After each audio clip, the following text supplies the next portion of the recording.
Herkese selamlar. Hobilgi kanalıma hoş geldiniz. Bugün bu videoda görmüş olduğunuz bu sevimli köpeği kısaca tanıtacağım önce. Daha sonrasında detaylı olarak yapım aşamalarını anlatıyor olacağım. Bu videonun içerisinde zaten tek bölüm halinde olacak. 10 santimlik minik bir köpek. Yapımı oldukça kolay.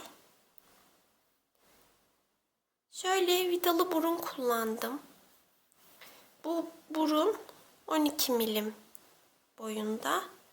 Gözleri de 10 milim. Gözleri de vidalı. Şöyle koton ip kullandım. Önce koton iple ördüm. Pamuklu iple yani. Daha sonra tavşan tüyü ipi tığ yardımıyla iğneyle dikerek de yapabilirsiniz. Tığ yardımıyla ektim. En sonda saç düzleştiricisiyle düzleştirdim. Düzleştirici olması şart değil. Ütüyle de düzleştirebilirsiniz. Şöyle yakından da göstereyim. Fiyonkunu da pamuklu iple ördüm. Topladım. Şurayı şöyle.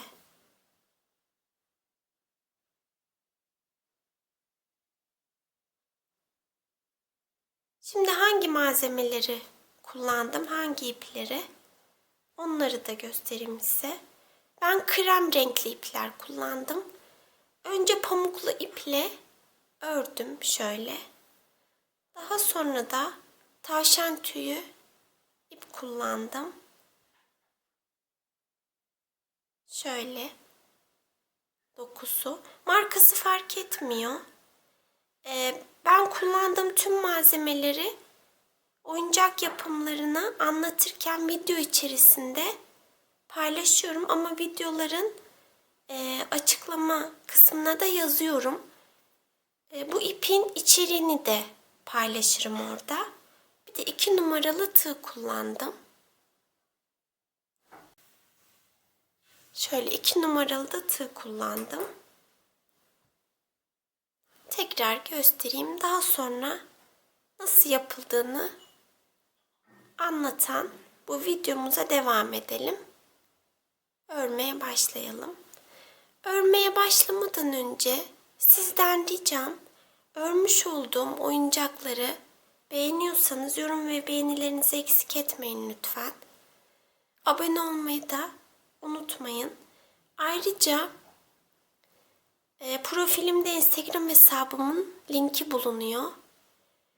Oradan ördüğünüz oyuncakların fotoğraflarını benimle paylaşırsanız gördüğümde mutlu olurum. Bu benim için motive edici oluyor. Dilerseniz bu sevimli köpeği örmeye geçebiliriz. Kolay gelsin, keyifli örgüler.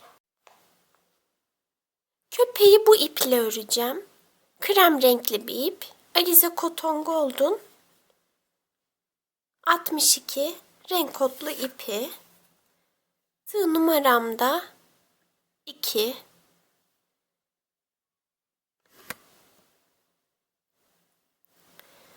Önce burun bölgesini öreceğiz. Şöyle sihirli halka yapıyorum. Halkanın içerisine 6 sık iğne öreceğim. 1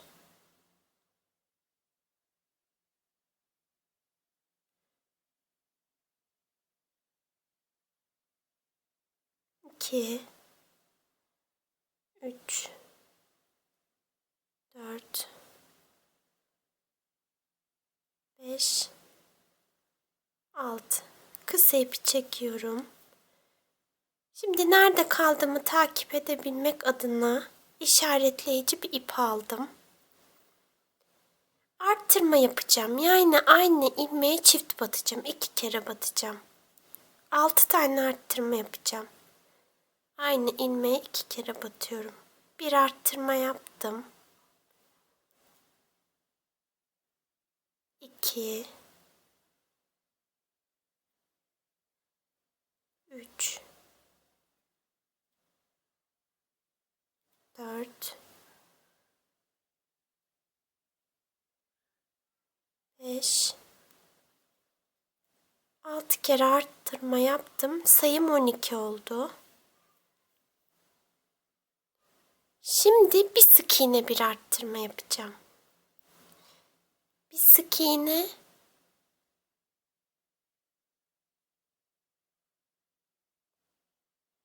bir arttırma. 6 kere. Bir sık iğne, bir arttırma. Bir sık iğne, bir arttırma. Bir sık iğne, bir arttırma. Bir sık iğne, bir arttırma. Bir sık iğne, bir arttırma. Sayımız 18 oldu. Şimdi 2 sık iğne bir arttırma yapalım. 1, 2 sık iğne, bir arttırma. Bu 2 sık iğne bir arttırmayı da 6'ya tamamlayalım. Sıranın sonunda sayımız 24 olacak. Sıranın sonuna geldim. Arttırmalarımı yaptım. Sayım 24. Şimdi bir sıra 24 sık iğneyi örelim. Şöyle başladığımız yere gelelim. 24 sık iğneyi örelim. Bir sıra 24 sık iğneyi ördüm. Bir zincir çekiyorum. İpimi biraz uzun kesiyorum. Bunu dikeceğiz kafaya. Şimdi burnu takacağımız burun bölgesini bitirdik. Vidalı burun takacağız buraya. Şimdi bunu kenara alıyorum. Kafayı örmeye başlayacağız artık. Sihirli halka yapıyorum. Halkanın içerisine 6 sık iğne örüyorum. 1, 2, 3, 4, 5, 6. İşaretleyici ipimi alıyorum. Şimdi 6 arttırma yapacağız. Her bir ilmeğe çift batacağım. 6 arttırmamızı yapalım. Sıranın sonunda sayımız 12 olacak. 6 kere arttırma yaptım. Sayım 12. Şimdi bir sık iğne bir arttırma yapacağım. Bir sık iğne, bir arttırma. 6 kere bir sık iğne bir arttırmayı örelim. Sıranın sonunda sayımız 18 olacak. Sıranın sonuna geldim. Sayım 18. 2 sık iğne örüyorum. 1, 2, bir arttırıyorum. 2 sık iğne bir arttırmayı 6'ya tamamlayalım. Sıranın sonunda sayımız 24 olacak. Arttırmalarımı yaptım. Sayım 24. 3 sık iğne örüyorum. 1, 2, 3. Bir arttırma yapacağım. 3 sık iğne bir arttırmayı 6'ya tamamlayalım. Sıranın sonunda sayımız 30 olacak. Arttırmalarımı yaptım. Sayım 30. 4 sık iğne örüyorum. 1, 2, 3, 4. Bir arttırma yapıyorum. 4 sık iğne bir arttırmayı 6'ya tamamlayalım. Sıranın sonunda sayımız 36 olacak. Arttırmalarımı yaptım. Sıranın sonuna geldim. Sayımız 36. 5 sık iğne örüyorum. 1 2 3 4 5 bir arttırıyorum. 5 sık iğne bir arttırmayı 6'ya tamamlayalım. Sıranın sonunda sayımız 42 olacak. Sıranın sonuna geldim. Sayım 42. 6 sık iğne örüyorum. 1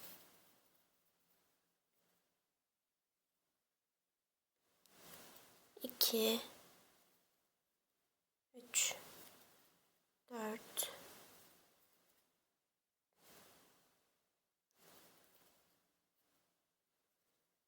5 6 bir arttırma yapıyorum. Sıranın sonuna kadar tekrarlayacağım bu işlemi. Sıranın sonunda sayımız 48 olacak. Sıranın sonuna geldim. Sayım 48. 48 sık iğneyi 4 sıra örelim. 48 sık iğneyi 4 sıra ördüm. Şimdi 19 sık iğne örelim. 1 2 3 4 5 6 7 8 9 10 11 12 13 14 15 16 17 18 19 bir zincir çekiyorum. Bir ilmek atlıyorum. Sonraki ilmeğe batıyorum. Ve 9 sık iğne örüyorum. 1 2 3 4 5 6 7 8 9 bir zincir çekiyorum. Bir ilmek atlıyorum. Sonraki sık iğneye batıyorum. 1 2 kalan 18 sık iğneyi öreceğim. Buralarda niye ilmek atladık? Boşluk oluşturduk. Buralara vidalı göz takacağız, yerleştireceğiz. İki göz arasında da 9 ilmek fark olacak.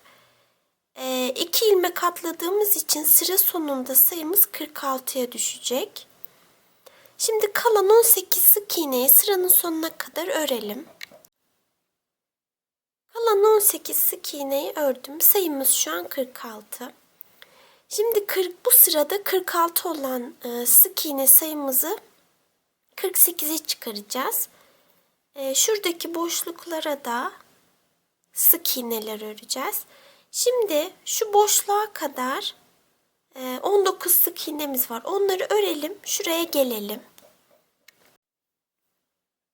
19 sık iğneyi ördüm. Şurada ilmek atladığımız boşluğa da bir sık iğne örüyoruz.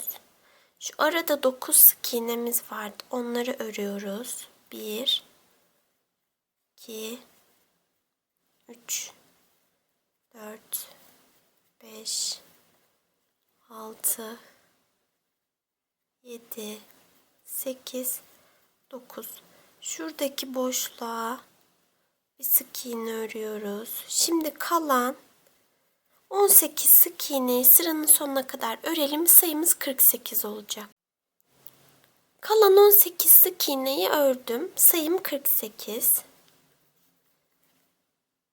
48 sık iğneyi 4 sıra örelim. 48 sık iğneyi 4 sıra ördüm. Şimdi kilitli vidalı gözlerimizi yerleştireceğiz.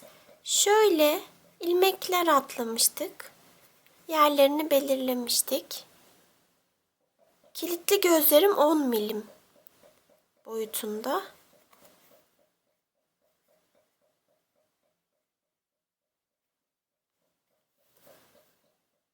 Vidalarını da takıyorum.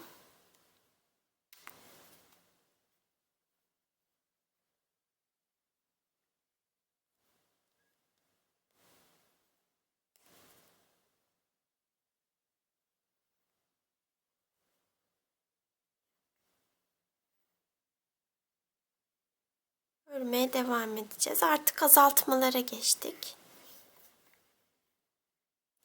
6 sık iğne öreceğim. 1 2 3 4 5 6. Azaltma yapacağım. Azaltma yaparken şu 2 ilmeği almayacağım. Sadece öndekileri alacağım, şunları. Şu ilmekleri alacağım.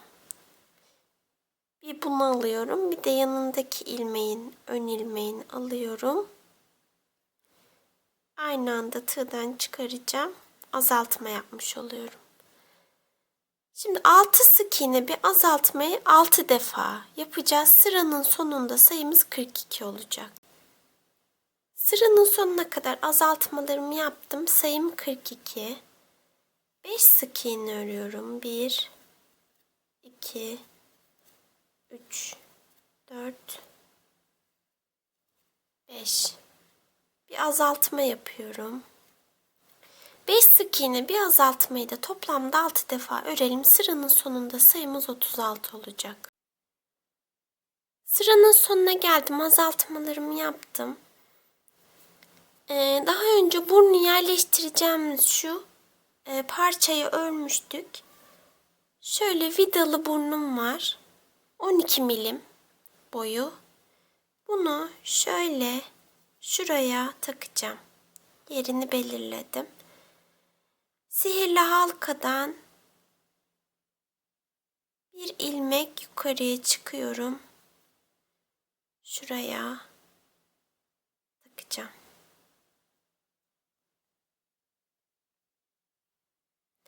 Bunu da kafaya, şu iki gözlerin bir ilmek aşağısına, iki göz arasına şöyle. Ortası şöyle. Buraya vidayı geçireceğim.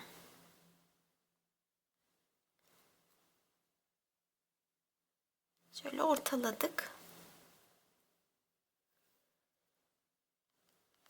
Kilidini de takalım.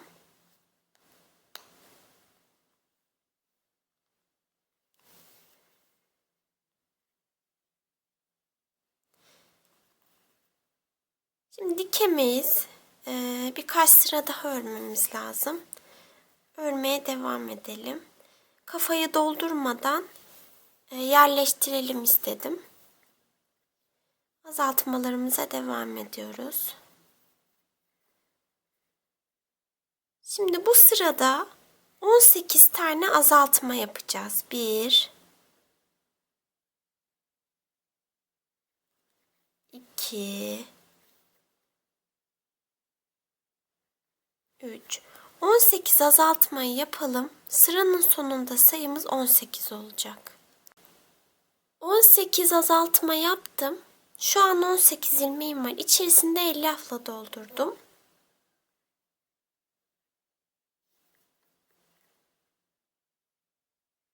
Bir sık iğne, bir azaltma yapacağım. Bu bizim son sıramız olacak. Bir sık iğne, bir azaltmayı 6 defa öreceğim. Sıranın sonunda sayım 12 olacak. İçerisine sıkıca, hiç boşluk kalmayacak şekilde şöyle parmaklarımızın yardımıyla dolduralım. Sonra kafamız bitecek. Azaltmalarımı yaptım. 12 sık iğnem var. Bir zincir çekiyorum. İpimi kesiyorum.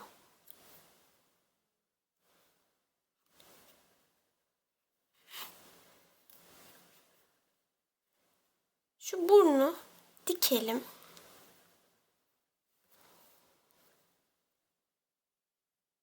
Şöyle büyük bir iğne aldım.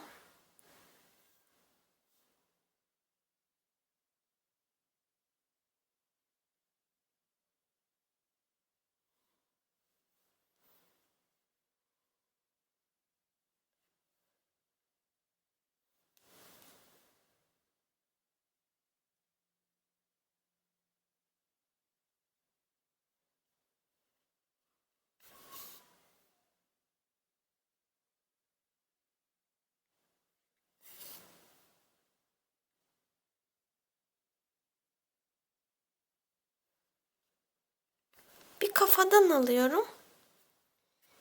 Bir de burundan alıyorum.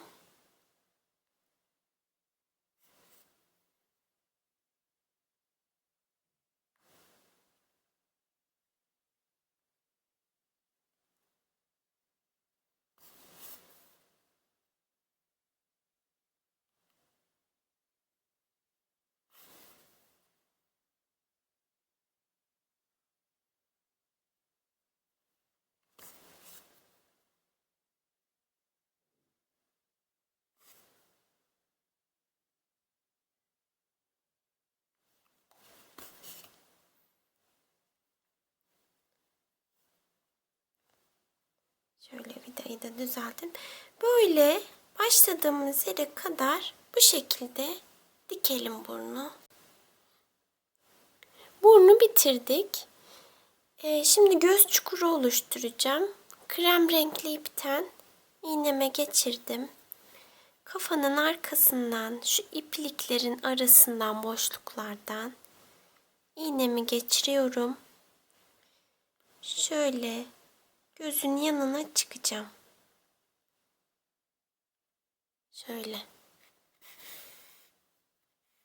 Bir parça ip bırakıyorum burada. Tam karşısına da batıyorum.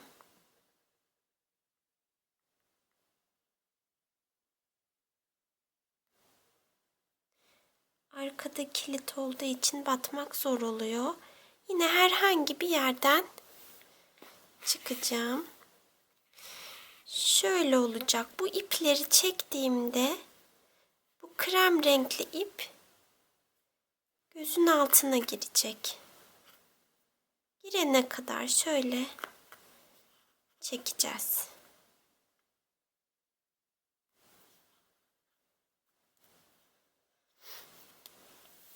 Şu son battığım yere tekrar batıyorum.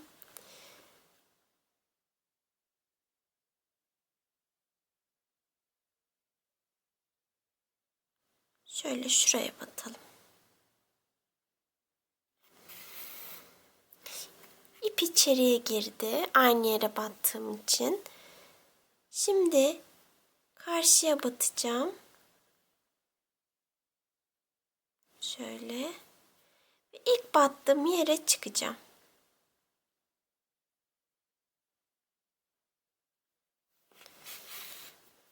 Şimdi bu ipleri şöyle çekeceğim. İçeriye girdiler. Göz çukurum oluştu. Göz çukurunu ne kadar yoğunlukta istiyorsanız o kadar çekin. Ben çok yoğun olsun istemiyorum. Bu kadar yeterli. Şimdi bu ipleri bağlayacağım birbirine. Hiç bunu yapmayabilirsiniz. Yani şöyle de kalabilir.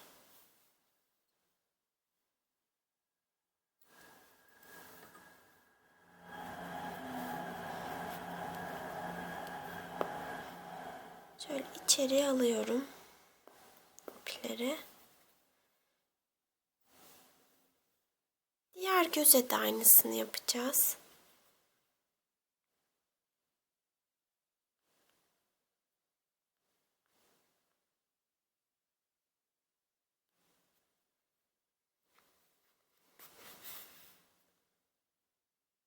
Tam karşıya batacağım şöyle. Herhangi bir yerden çıkıyorum.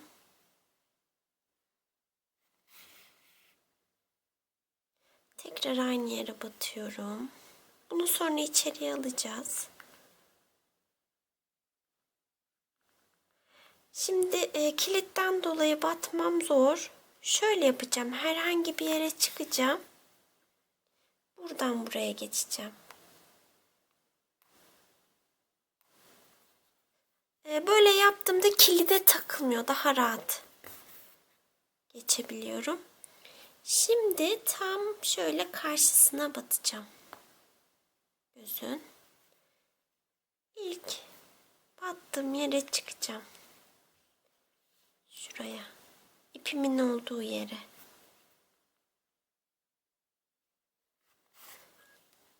Şimdi bunları çekiştiriyorum şöyle. Gözün altına girecekler.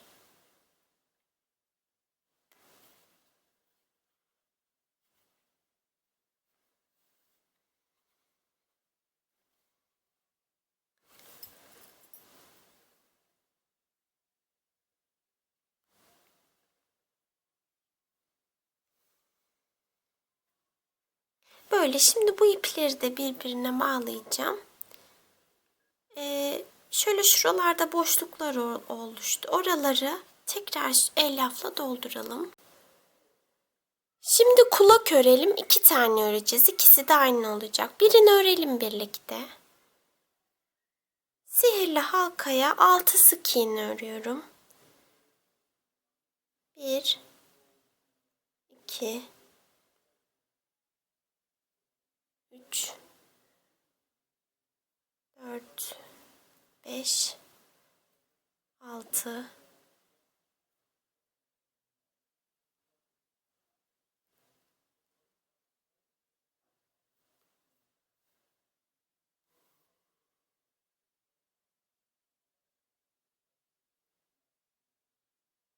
'Şimdi 6 arttırma yapalım sıranın sonuna kadar. Sıranın sonunda sayımız 12 olacak. 6 arttırmayı yaptım. Sayım 12. Bir sıra 12 sık iğne örelim. 1, 2, 3, 4, 5, 6, 7, 8, 9, 10, 11, 12. Şimdi bir sık iğne, bir arttırma yapalım. 6 defa bir sık iğne, bir arttırmayı örelim. Sıranın sonunda sayımız 18 olacak. Sıranın sonuna geldim. Sayım 18. 18 sık iğneyi 7 sıra örelim. 18 sık iğne 7 sıra ördüm. Bir sık iğne, bir azaltma yapıyorum. 6 defa. Bir sık iğne, bir azaltma. Bir sık iğne, bir azaltma. Bir sık iğne, bir azaltma. Kulağın içerisine elyafla doldurmuyoruz.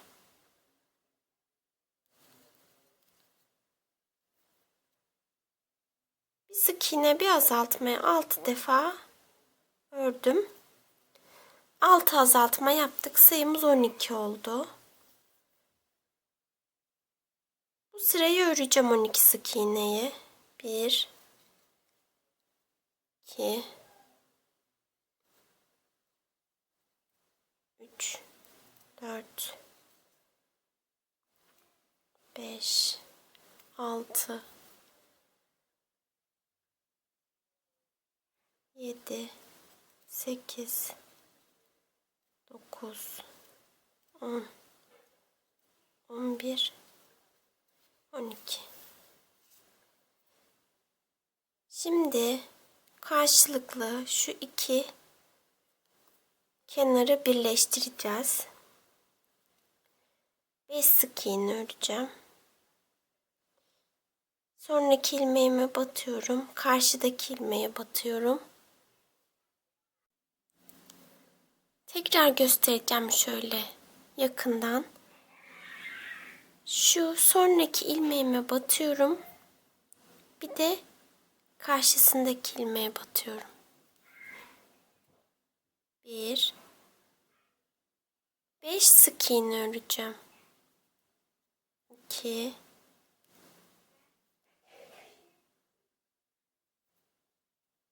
3,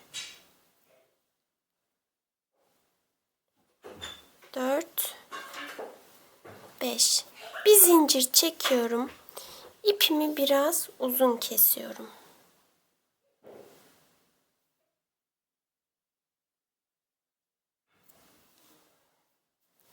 İpimi uzun kestim.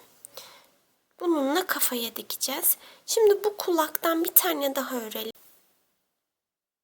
2 kulağı da ördüm. Konumlandırdım iğnelerle dikeceğim. Şöyle sihirli halkadan 1, 2, 3, 4, 5, 6 ilmek, 6 sıra aşağıya indim. Şöyle gözünde bitiminden bu hizada yukarıya çıktığımızda 2 ilmek sağa kaymışım. Yani şöyle iniyoruz aşağıya. 3 ilmek mesafe var gözle arasında kulağın. O şekilde konumlandırdım. Böyle monte edeceğim, dikeceğim. 5 ilmek vardı kulağımızda. 1, 2, 3, 4, 5 ilmek kafaya yerleştirdim. Karşılıklı eşit olacak. Dikeceğiz.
Şöyle aşağıda gizleyeceğim. İpimi düğümleyip şurada düğümleyeceğim. Sonra şuradan çıkacağım. İpimi keseceğim. Diğer kulağı da aynı şekilde dikeceğim. Fakat bu kulakların şöyle yapışık olmasını istiyorum. O yüzden ipimi kesmeden önce şöyle birkaç yerden tutturacağım kafaya. Yapışık dursun diye. İkisini de aynı şekilde. Şöyle şuralardan. Şöyle. Bunları bacaklarda ve kuyrukta da uygulayacağım. Havada durmasını, böyle durmalarını istemiyorum. Şimdi diğer kulağımızı da dikelim. Kulağı diktim.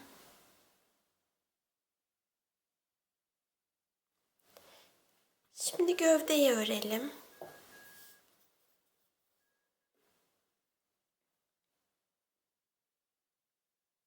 Sihirli halkaya 6 sık iğne örelim. 1, 2, 3, 4, 5, 6.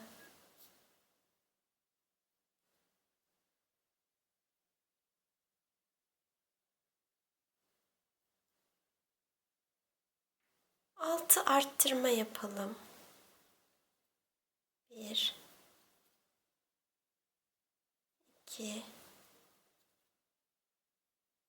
3, 4,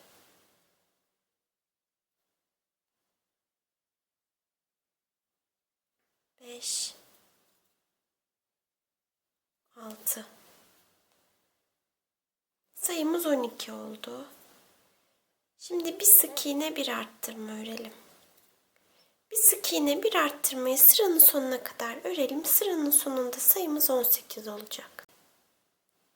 Sıranın sonuna geldim. Sayım 18.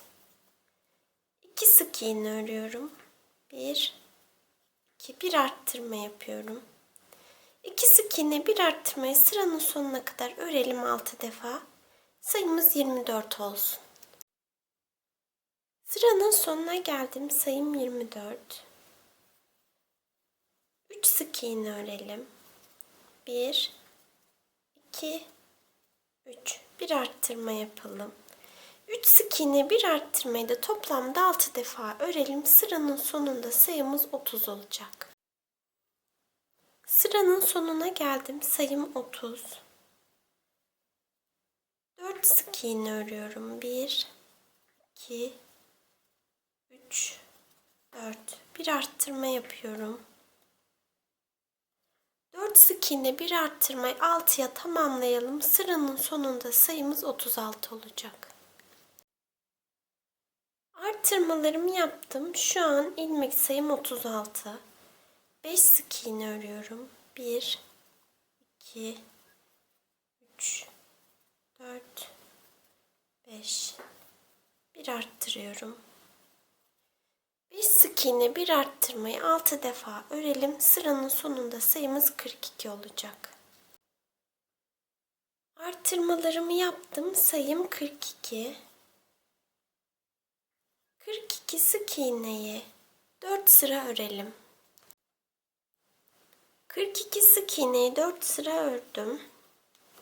Şimdi azaltmalara geçelim. 5 sık iğne örelim. 1 2 3 4 5. Bir azaltma yapalım. 5 sık iğne, bir azaltmayı 6 defa örelim. Sıranın sonunda sayımız 36 olacak. Azaltmalarımı yaptım. Sayım 36. 2 sıra 36 sık iğneyi örelim. 36 sık iğneyi 2 sıra ördüm. Şimdi 4 sık iğne örelim. 1 2 3 4. Bir azaltma yapalım. Bu 4 sık iğne, bir azaltmayı sıranın sonuna kadar tekrarlayalım. Sıranın sonunda sayımız 30 olacak. Sıranın sonuna geldim. 30 sık iğnem var. 30 sık iğneyi 2 sıra örelim. 30 sık iğneyi 2 sıra ördüm. Şimdi 3 sık iğne örelim. 1 2 3. Bir azaltıyorum. Bu 3 sık iğne, bir azaltmayı da 6'ya tamamlayalım. Sıranın sonunda sayımız 24 olacak. Azaltmalarımı yaptım. Sayım 24.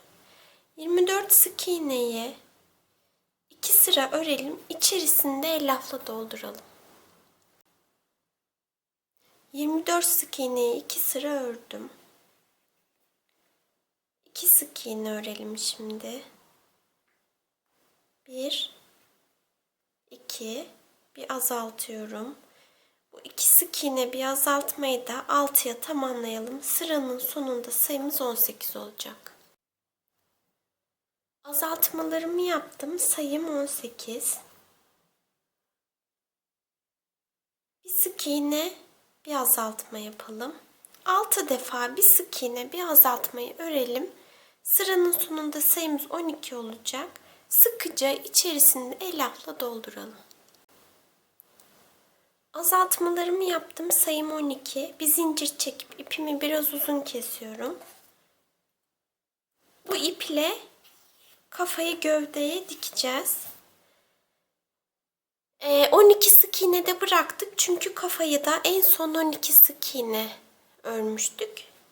İlmek sayılarının eşit olması lazım. Şöyle dikeceğiz.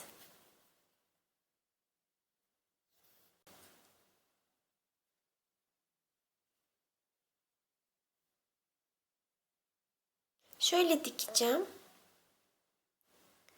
Bir gövdeden alacağım. Bir kafadan alacağım. Şöyle.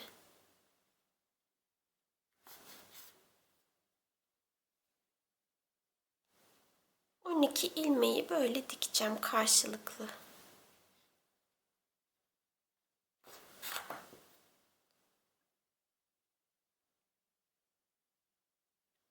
Dikelim şimdi. Ön bacakla arka bacağın teklerini ördüm. Bunlar çift olacak. Bunlardan birer tane daha öreceğiz. İkisini de elyafla doldurdum. Fakat ön bacağın şu son 4-5 sırasını elyafla doldurmadım. Çünkü bunu şöyle göstereyim. Şöyle ön bacağı buraya monte ettiğimizde elyafla doldurursak şayet şu son sıraya kadar bu böyle havada duracak. O yüzden şu son sıraları 4-5 sırayı elyafla doldurmayacağız ön bacakta. Şimdi örelim. Önce ön bacağı örmekle başlıyoruz. Sihirli halka yapıyorum. Halkanın içerisine 6 sık iğne örüyorum. 1, 2, 3, 4, 5, 6.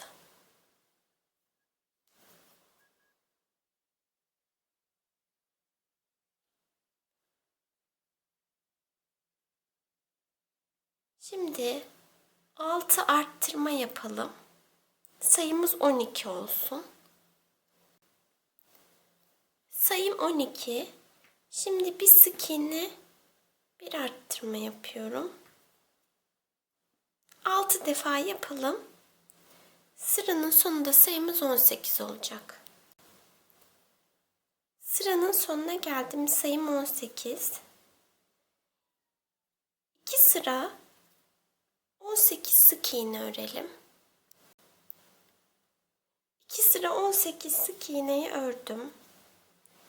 5 sık iğne örüyorum. 1, 2, 3, 4, 5. 4 defa azaltma yapacağım. 1,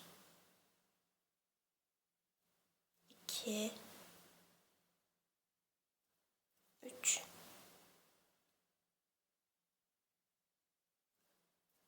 4, 5 sık iğne örüyorum. 1, 2, 3, 4, 5.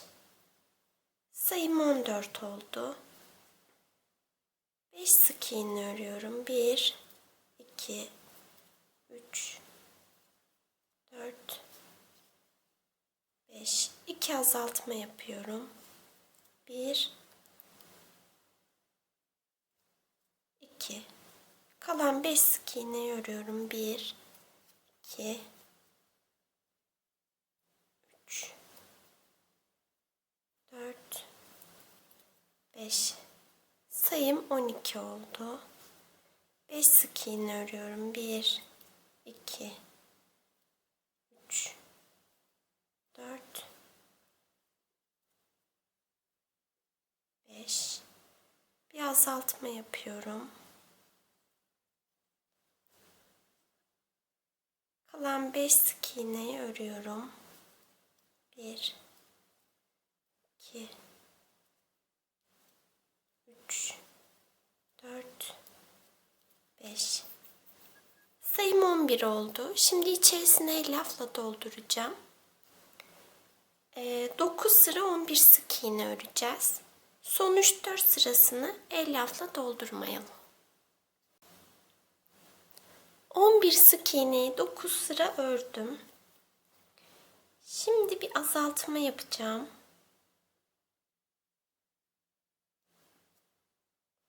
7 sık iğne öreceğim.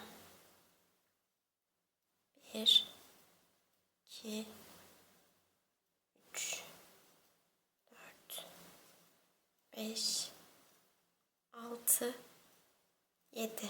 Bu kadar örüyorum.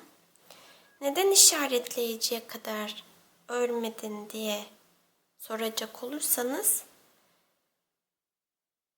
şimdi bu şekilde monte edeceğimiz için şöyle bacağın tam ortasında bitirmemiz lazım. O yüzden buraya kadar örmüyorum. Şimdi karşılıklı olarak sık iğnelerle iki ucu birleştireceğiz.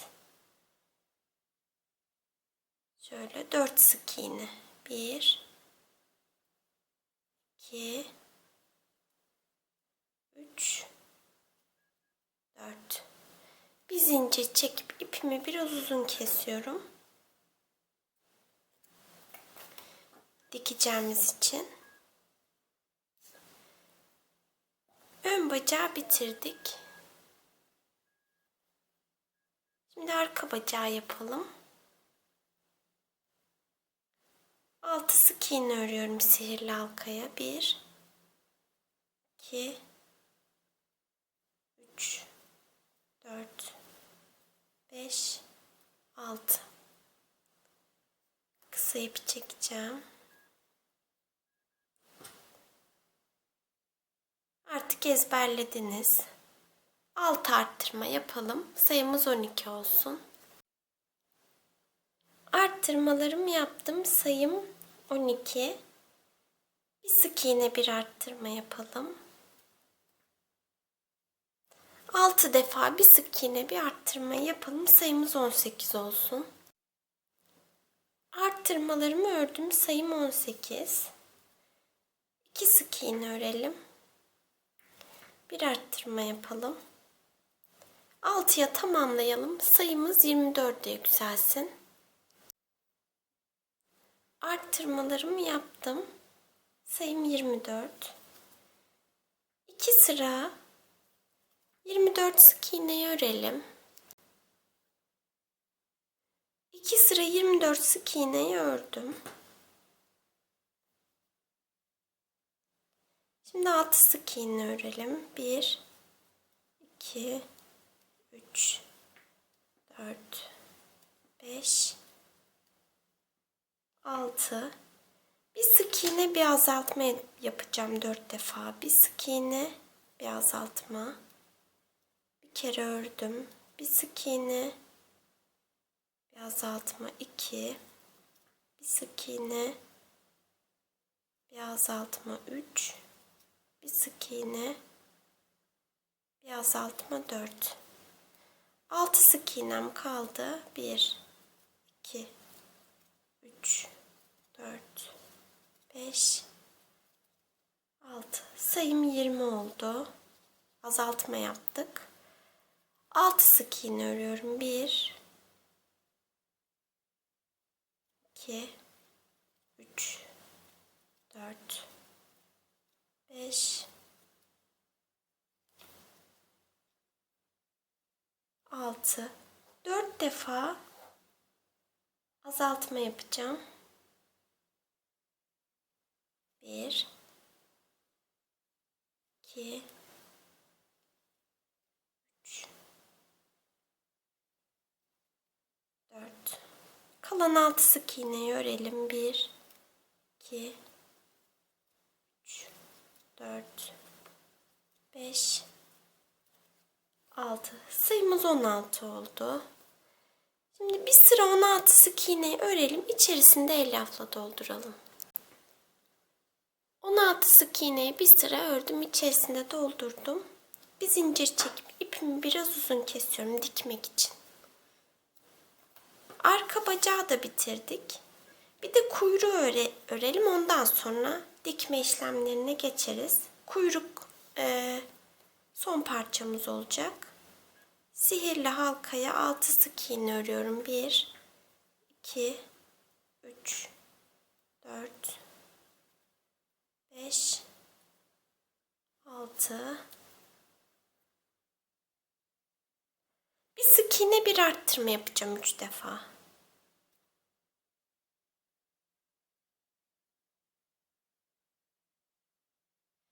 Bir sık iğne bir arttırma.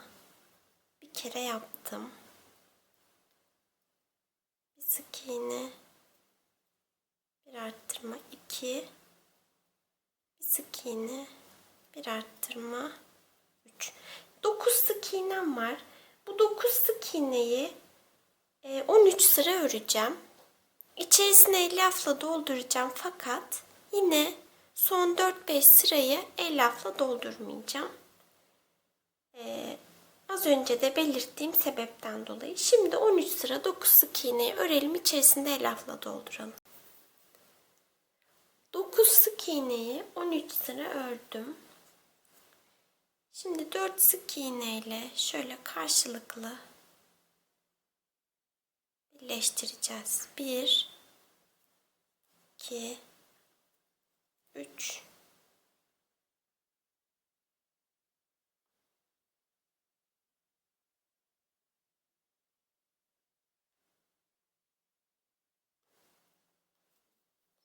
Karşıya batamadım. 4.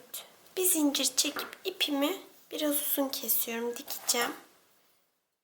Şimdi bu bacaklarla kuyruğu gövdeye iğnelerle yerlerini belirleyip gövdeye iğnelerle sabitleyeceğim. Sonra dikeceğiz. Köpek şöyle oturur vaziyette olacak şekilde ön bacaklarını, arka bacaklarını iğnelerle sabitledim. Yerlerini şimdi size göstereceğim. Ön bacağı şöyle boyundan 2 sıra aşağıya şöyle iğneledim. Sonra eğim verdim. Bir ilmek aşağıya indim. Şöyle. Böyle dikeceğim. Şöyle duracak yani. Eğimli duracak. Diğeri de aynı şekilde. 2 sıra boyundan aşağıya indim. Şuraya da böyle eğim verdim. Şöyle. Böyle duracak. Bu şekilde dikeceğim. Şuraları da iğneledim çünkü bu kısımları da gövdeye dikeceğim. Böyle duracak.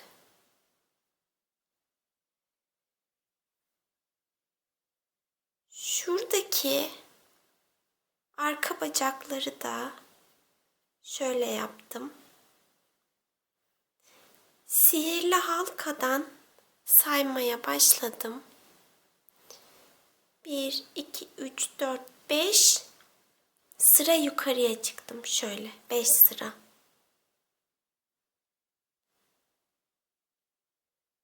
Arka bacakları da böyle şuradaki sihirli halkadan 5 sıra yukarıya çıkarak şöyle dikeceğiz. Bu şekilde. Diğeri de öyle. Sihirli halkadan 1, 2, 3, 4, 5 ilmek yukarıya şöyle dikeceğiz. Şu ipler iç tarafta kalsın. Şöyle öyle dikmeye başlayalım. Kuyruğu da isterseniz bu tarafa isterseniz diğer tarafa tercih sizin. Onu da şöyle sihirli halkadan başladım. Yukarıya 4 ilmek, 4 sıra çıktım. Şöyle sihirli halkadan 4 sıra yukarıya çıktım. Onu da böyle dikeceğim. Dikmeyi göstermeyeceğim. Çünkü kulakta göstermiştim. Aynı şekilde dikelim şimdi bu parçaları da. Köpeği bitirdim. Diktim tüm parçalarını. Şimdi şöyle tavşan tüyü bir ip alacağız. Krem renkli benim ipim. Loren Luna serisinin. Herhangi bir marka olabilir. Şöyle. Şimdi bunları köpeğe tığ yardımıyla ekeceğim. 25 santimlik şöyle 22 parça ip kestim. Bunları ekelim şimdi. Şöyle tam ortadan ekeceğim. Ortada şöyle tüy bırakmamaya çalışıyorum.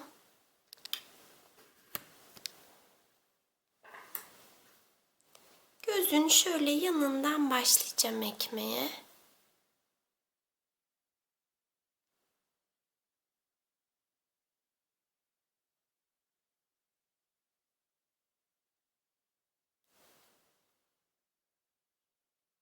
Şunu da belirtmek istiyorum. Bu ip bütün halindeyken düz şöyle ama kestiğimde şu içteki beyaz krem ip, şu ip tüylü olan kısım değil, şu ip kıvrıldı şöyle içe doğru, lüle lüle oldu.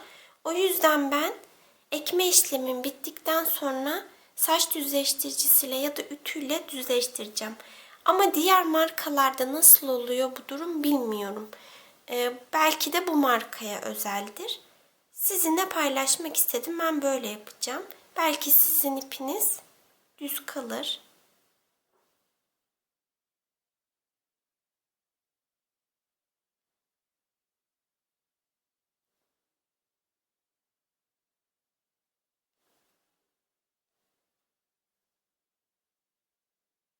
Dökülüyor biraz.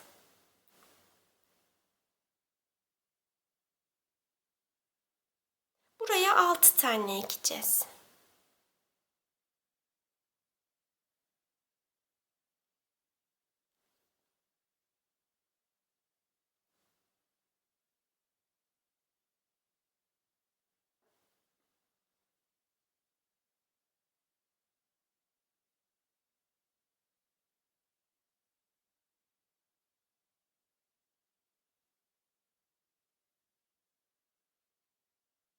Üç tane ektik. 3 tane daha ekelim.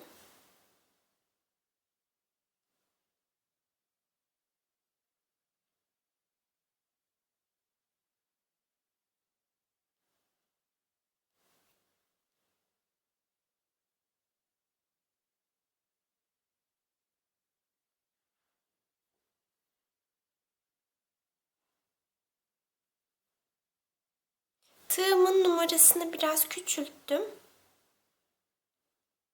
Böyle olunca daha kolay ekiliyor.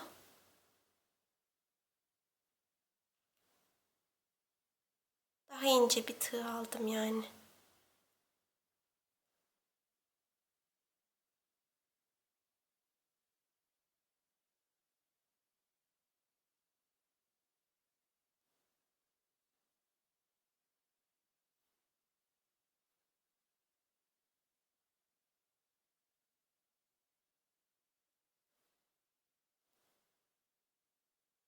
Altı tane ektim buraya. Şimdi şöyle yapacağız. İkişer ikişer ekerek yukarıya çıkacağım.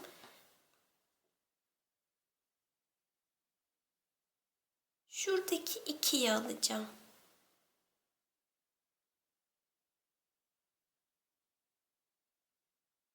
Şu 2'yi alacağım. Tam ortalamış olacağız o zaman. Şöyle.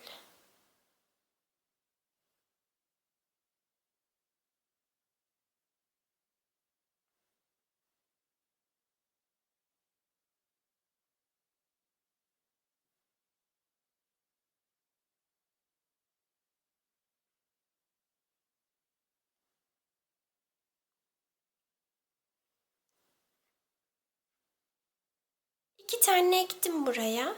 4 sıra daha böyle. Şuraya 1, 2, 3, 4 sıra daha ikişer ikişer ekelim. Toplamda 5 sıra ikişer ekmiş olalım. Şöyle 5 sıra ikişer ilmek ektim. Şimdi son altılı yapacağız. İlk başladığımızda 6 tane ekmiştik. Burada da 6 tane ekeceğiz. Burası ortası zaten. Şuraya bir 2 tane ekelim.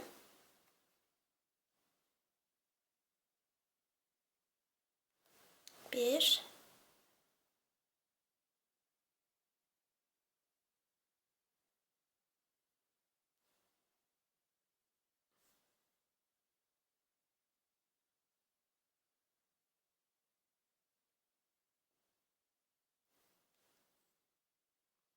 İki. 6 tane olacağı için 2 sağına 2 de soluna ekeceğiz. Şöyle. 1.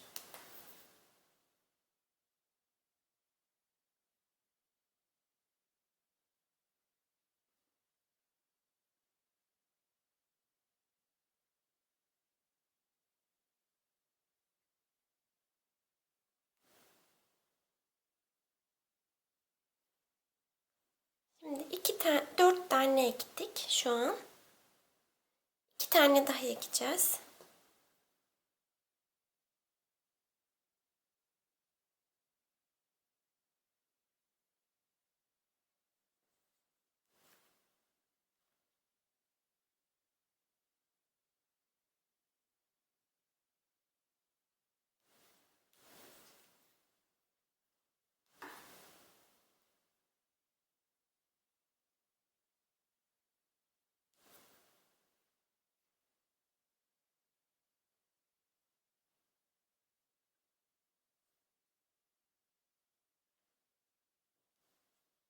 Toplamda 22 tül, bu tüylü ipten ektik. Şimdi bunları böyle alacağız. Şöyle. Şurada toplayacağız. Fiyonklu toka yapacağız sonra. Fiyonk yapacağız. Burada toplayacağız. Şimdi isterseniz iple, isterseniz lastik tokayla toplayın. Toplayacağım ben, sonra tekrar görüşelim. Şöyle iple topladım. Bu renk iple fiyonk öreceğim. Şimdi 15 santimlik ipler kestim. Bundan 20 tane kestim. Göze ekeceğiz bunları. Zaten fazlalık iplerimizi sonra keseceğiz.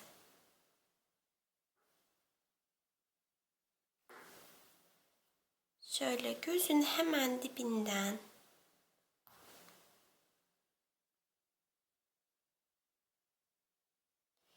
kilit olduğu için zor olacak.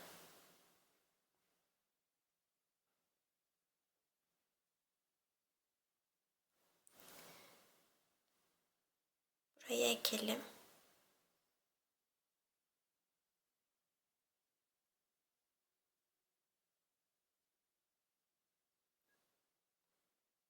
Şu görüntü oluşmasın. Şurası düz olsun. 6 tane ekeceğiz. Bir tane ektik. Hemen yukarıya çıkıyorum. İkinciye ekiyorum.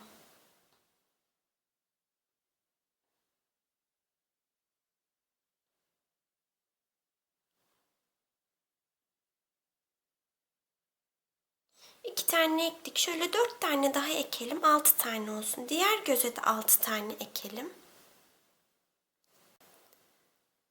Gözlerin üstüne 6'şar tane şöyle, burada 6 tane var.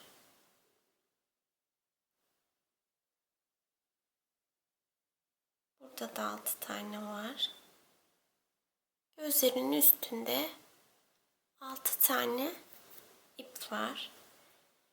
Şunları düzleştirmiştim. Bunları daha yeni ektim. Farkı görüyorsunuz.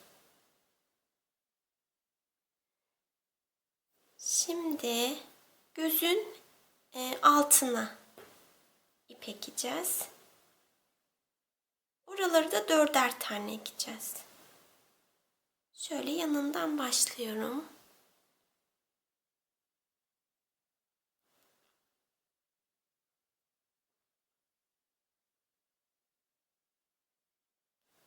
Bir,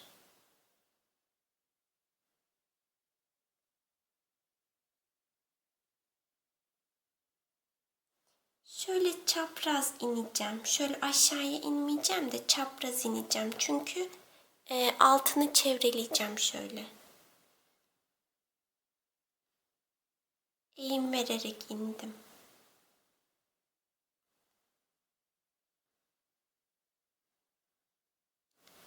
İki,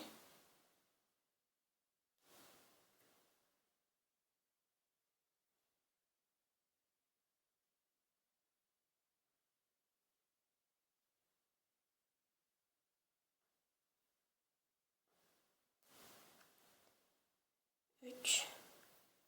Bir tane daha ekelim.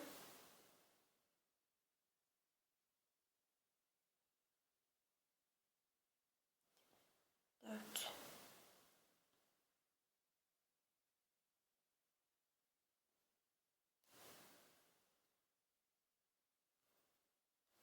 Gözün altına da 4 tane ektik. Buraya da aynı şekilde 4 tane ekelim.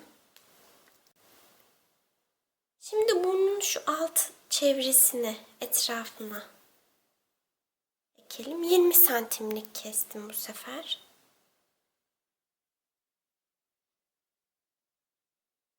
Şuradan başlıyorum.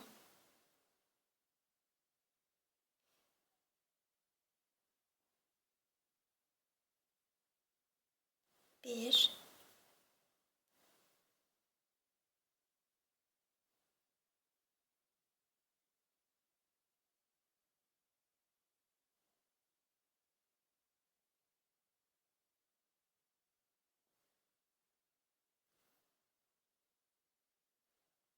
2,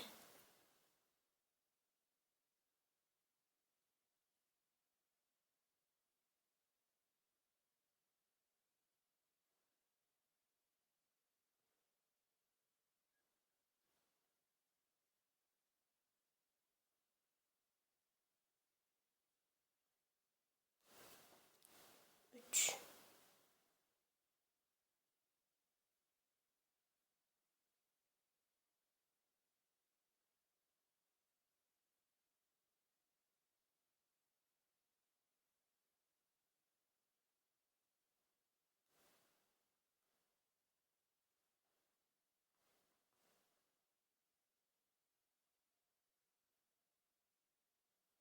4,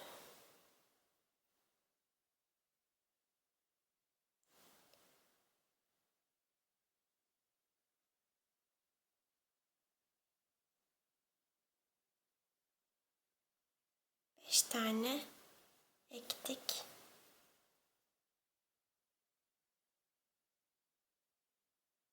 Şöyle. Şimdi burnun üstüne ekelim.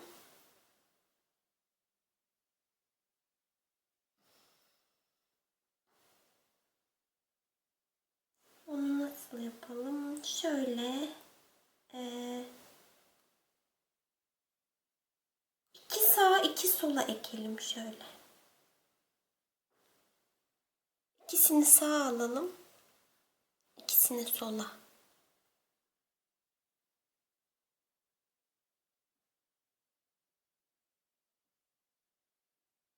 Dört tane ekelim.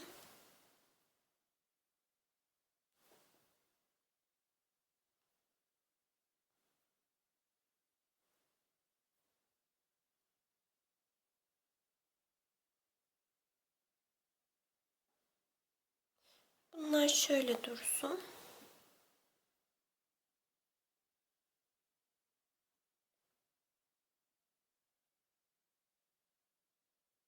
Şu tarafa, sol tarafa da 2 tane ekelim.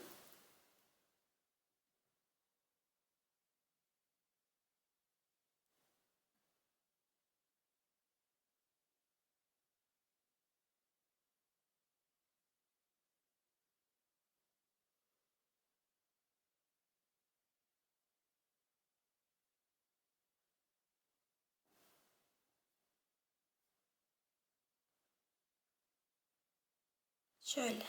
Bu ikisi bu tarafta, bu ikisi bu tarafta kaldı. Biraz az oldu. O yüzden bir de şöyle yapacağım.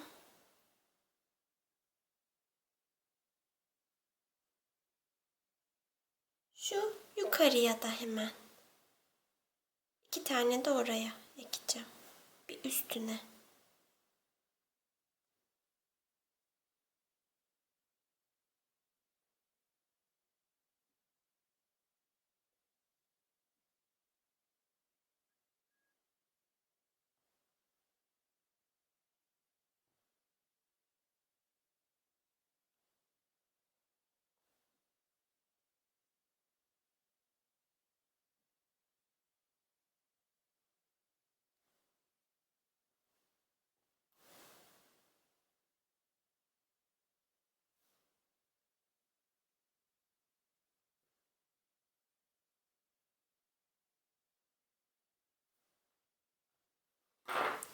Şöyle olacak.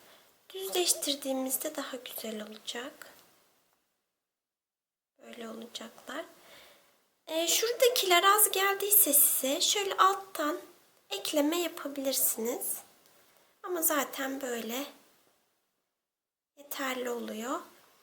Şimdi bundan sonrasını detaylı olarak gösteremeyeceğim. Çünkü tüy sayısı arttıkça videoda da net gösteremiyorum. Anlatacağım şimdi size. Bu 20 santimlik iplerden şuraya da şöyle 5 tane ekeceğim. Ama az geliyor 5 tane ekmek. O yüzden bir sıra atlayacağım şuraya da. Yani şuraya 5 tane ekeceğim. Şuraya da ekeceğim. Kaç tane çıkar bilmiyorum. 1, 2, 3, 4, 5, 6 olabilir. Sonra diğer kulağa da öyle. Şuraya 5 tane bir ilmek atlayacağım. Şuraya da ekeceğim. Sonra gövdeye de ekeceğim. Mantığı anlamışsınızdır. Her yere ekmiyoruz zaten. Bu ön bacakta da yine şöyle şuraya ekeceğim. Bir iki ilmek atlayıp buraya da ekeceğim. Buraları 15 santimlik ekseniz yeter. Aşağıda kaldığı için santimi yüksek olmasına gerek yok. Buraya da ekeceğim. Şöyle bir iki ilmek aşağıya da ekeceğim. Sonra şu arka bacağın şu üst kısmına ekeceğim. Şuraya şöyle. Bir 6 ilmek ekerim. Şöyle şuraya 6 ilmek ekeceğim. Buraya da 6 ilmek ekeceğim. Şöyle boyundan bir ilmek aşağıya ineceğim. Şöyle çevreleyeceğim. Buraya da ekeceğim. Gövdeye şöyle şuraya ekip buraya da ekerim. Şuraya eker miyim bilmiyorum. Şuralara. Yani eğer yoğunluk az olursa ekerim. Olmazsa ekmem herhalde. Sonra da tıraş edeceğim. Yani keseceğim. İstediğim boyuta gelene kadar. Sonraki halinde sizinle paylaşacağım. Bir de toka yapacağız. Fiyonk yapacağız. Şimdi tüylerimizi ekmeye, iplerimizi ekmeye devam edelim. Gövdeye de ipleri ektim. Anlattığım gibi bacakların üzerine şöyle üst kısmını 2 sıra şuraya bir de şu boynun altına şöyle ektim. Gövdeye ekmedim. Yeterli oldu. Şimdi fiyongunu yapalım. Pembe bir ip kullanacağım.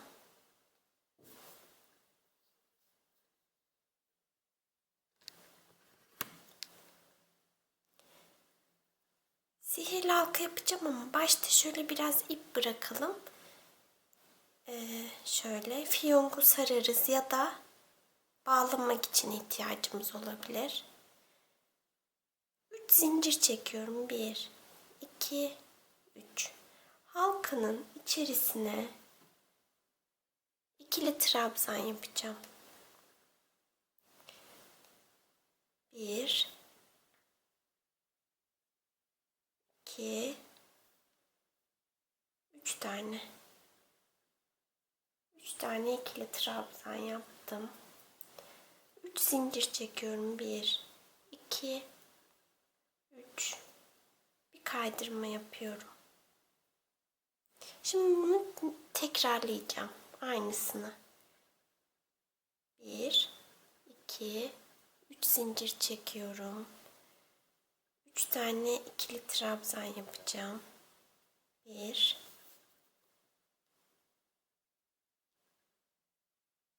2, 3. 3 zincir çekiyorum. Kaydırma yapıyorum. Halkayı kapattım. Biraz uzunca ip bırakıyorum. Kesiyorum.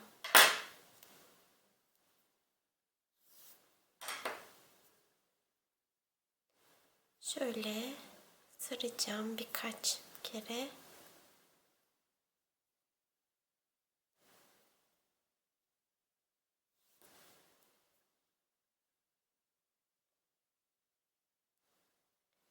Şöyle bağlayacağım. Bu şekilde. Şöyle olacak. Bu iplerle bağlayacağım. Köpeğimizi ördük, bitirdik. Umarım beğenmişsinizdir. Beni izlediğiniz için teşekkür ederim. Başka oyuncak yapımlarında görüşmek üzere. Hoşça kalın.